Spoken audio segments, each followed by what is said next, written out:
Majlis ini merupakan Ya Allah, Ya Rahman, Ya Rahim. Sesungguhnya daripada kami berzahirkan rasa kesyukuran.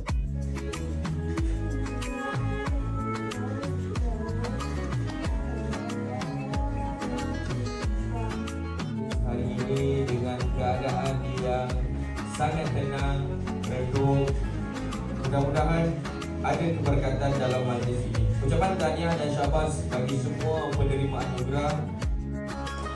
Para peserta, pastikan pelajaran ini tidak membosankan.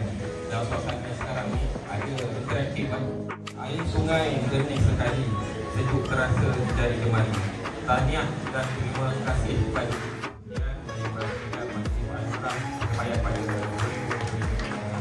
Bismillahirrahmanirrahim. Assalamualaikum warahmatullahi wabarakatuh. Telepon Firuz Syafiq bin Faizul dari 5 Ulum.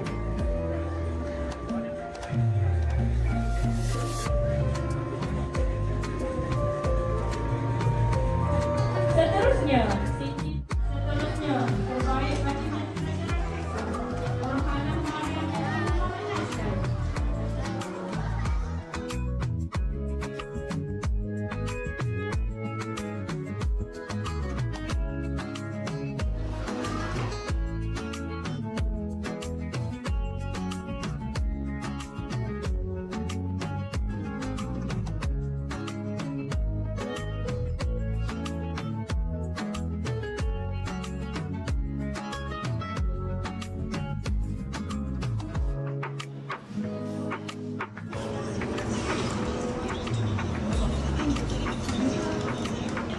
Jaga baju putih.